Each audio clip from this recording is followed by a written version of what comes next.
Hello everyone! Welcome muli dito sa ating YouTube channel. Naway nasa mabuti kayong kalagayan kasama ang inyong mga mahal sa buhay. At para naman sa mga kaibigan natin, mga subscribers natin, mga solid supporters natin na nasa ibayong dagat, nasa abroad para maghanap buhay, para may mabago ang buhay nila at kanilang pamilya, dasal ko lagi ang inyong kaligtasan.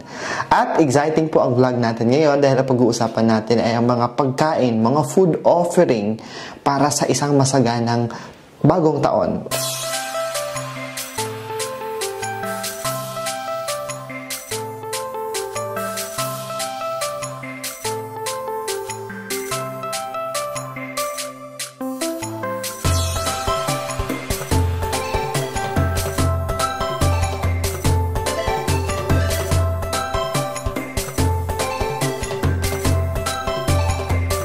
At bago tayo magpatuloy, paalala lamang po na ito ay pawang gabay lamang. Nasa sa ating mga kamay pa rin, sa ating sipag, tiyaga, diskarte sa buhay.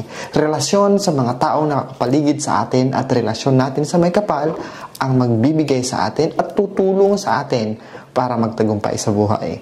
Ang pagkain ay isang napakahalagang aspeto sa buhay nating mga Pilipino. Kaya naman napakaraming pagkain at klase-klaseng putahe ang alam nating lutuin. Okay? At sa bawat selebrasyon, sa bawat tagumpay ng mga Pilipino, kasama na dyan ay ang handaan.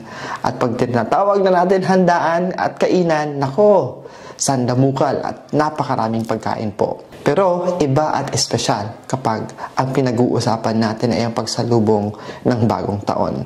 Mapa January 1 man ito na bagong taon or Chinese New Year. Kaya sa vlog na ito, isi-share ko po sa inyo ang mga dapat ihanda na mga pagkain pag sasalubungin natin ang bagong taon para sa isang masagana, blessful, bountiful na bagong taon. At ibibigay ko po sa inyo ang 5 mahalagang pagkain. 5 kinds of food na dapat mayroon tayo sa hapagkainan natin. Pero kailangan practical na po tayo ngayon. Nasa gitna tayo ng krisis, ika nga. Okay? So unang-una na dapat mayroon tayo sa hapagkainan pag sasalubungin na natin ang bagong taon ay ang pagkain na mahahaba tulad ng nungunguna dyan ang pansit. Klase-klaseng pansit, bawat rehiyon, bawat probinsya, iba-ibang klaseng pansit ang ino-offer ng mga Pinoy. Of course, hindi natin makakalimutan sa mahabang pagkain ay spaghetti, mga noodles. Yan. Okay?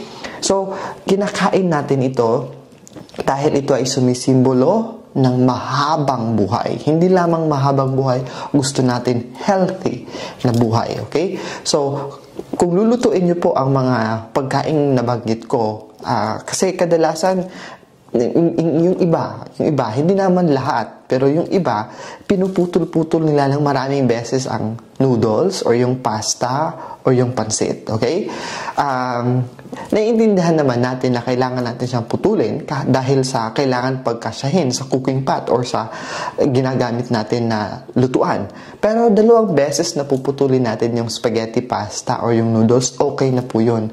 Hindi lamang po natin ina-advise na talagang napakaraming beses na putulin na hanggang ganyan na lang kahahaba yung noodles or yung pansit.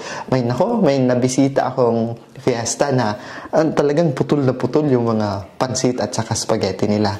Kaya para sa mas mahabang buhay, nasa unang listahan natin, una sa listahan natin ay ang pagkain na mahahaba at kung lulutuin natin ito, 2 beses na puputulin natin para lang mapagkasya sa kaldero or cooking pot natin, okay na po yun. Pangalawa na kailangan mayroon tayo sa hapagkainan ay ang mga pagkain na bilog. Okay?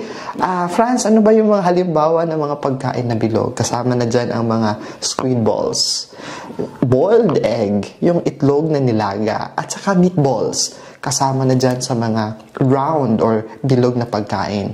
Ang bilog na pagkain ay sumisimbolo ng dalisay na pamumuhay, smooth life, ika nga. Okay?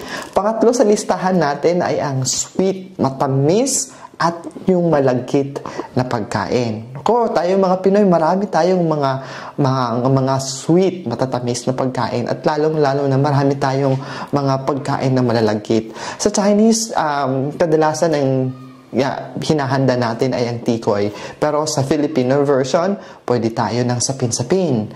Pwede tayo ng Ano pa? Biko, cassava cake, yan.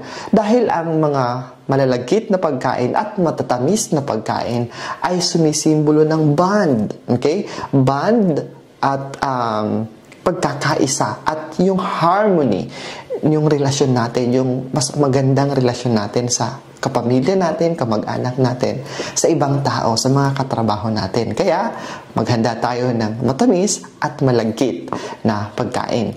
At pang-apat sa listahan natin ay ang mga green vegetables, yung mga gulay.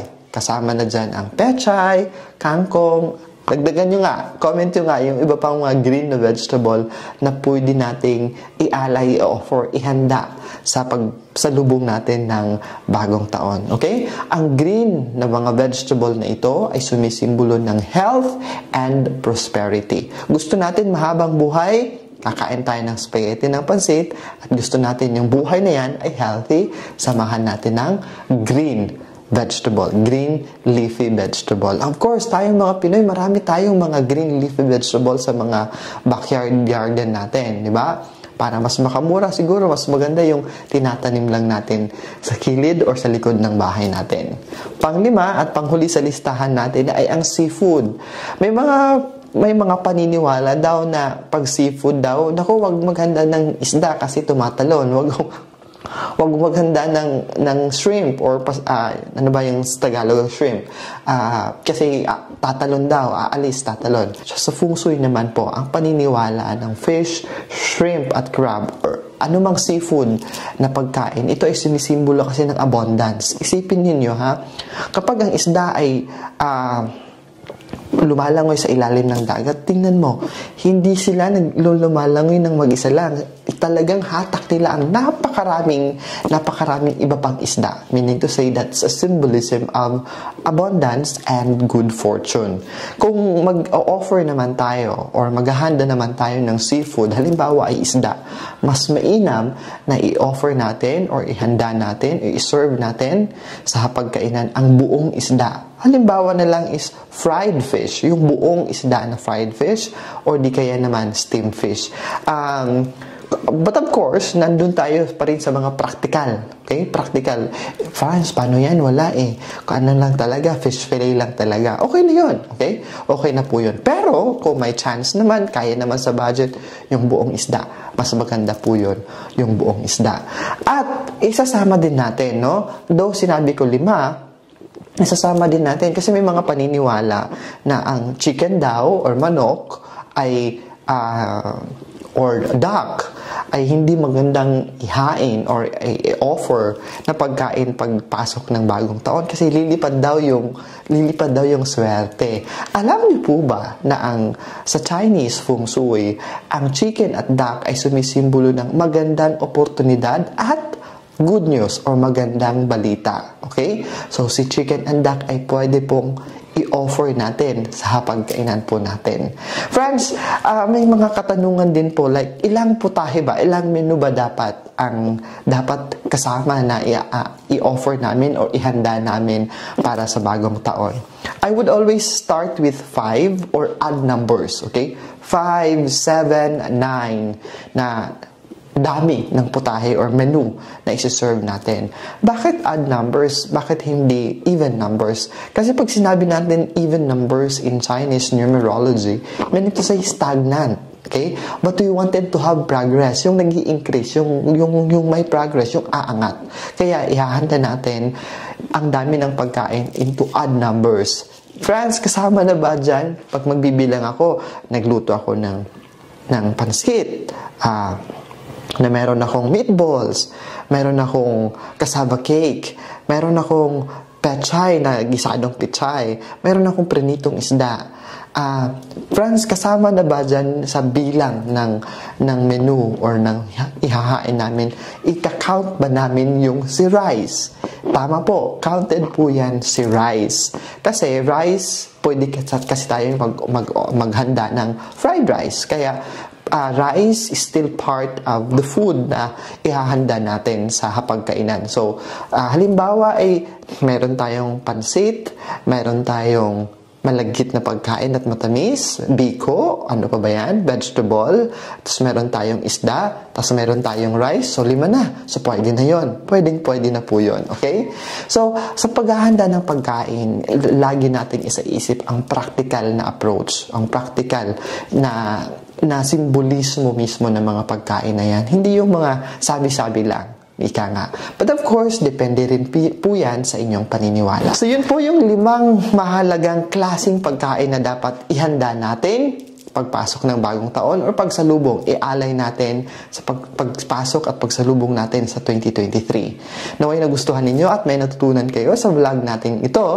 Huwag niyo pong kakalimutan, mag-subscribe kayo dito sa channel na ito, sa YouTube channel natin.